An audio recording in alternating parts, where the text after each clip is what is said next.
So let's go back to buds because I everyone loves to know like what was the what were like some of the big insights that you got in SEAL training, from the instructors who are all these, geniuses at exposing human frailties and shoring up confidence and stuff.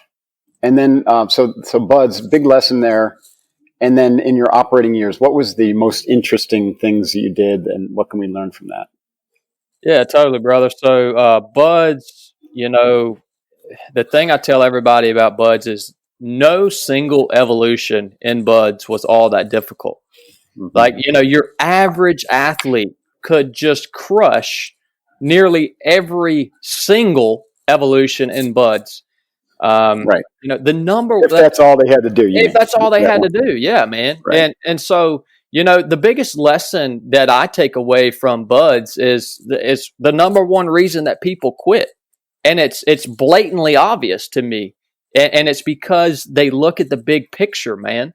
They Mm-hmm. can't be present and focus on the singular task that they have to accomplish in that moment.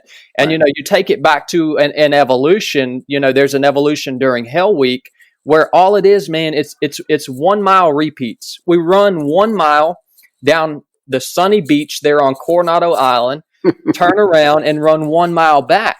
Well, the only thing is the instructors don't tell you when it's going to end. Mm-hmm. So we lost more guys on that single evolution in Hell Week than any other evolution. And it was the simplest evolution that we did. Like you could run at your own pace, dude. Like you just had to look like you were running and nobody would bother you.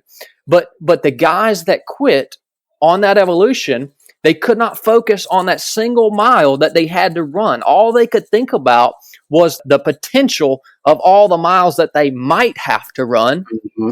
And that crushed them, man.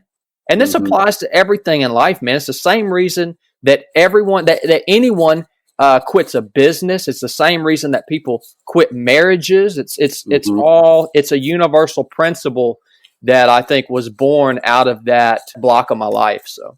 Yeah, wow, that's an important one to learn, and you're right. And I love how the instructors are masterful at that because they'll do an evolution like that where they just don't give you any information about any endpoint, and it immediately gets in most people's heads, and then they wait for like a certain quantity of guys to quit, right?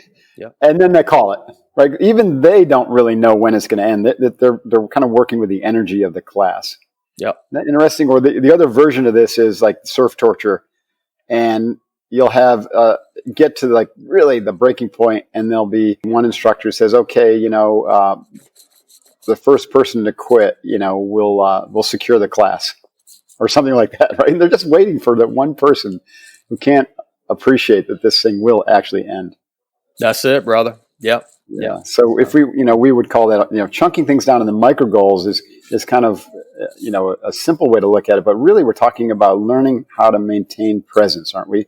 Just focus on what's in front of you. Don't worry about what's behind you or what's, in the future. Just right now.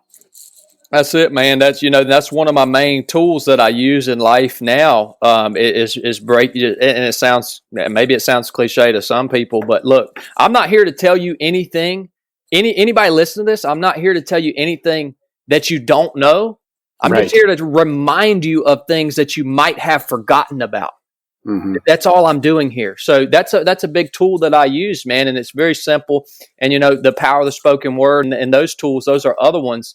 I think that were fostered in that SEAL training, man. Mm-hmm. SEAL training is the one thing in life that I tell everyone it lives up to and exceeds what your expectations were. Absolutely. What I mean? Right.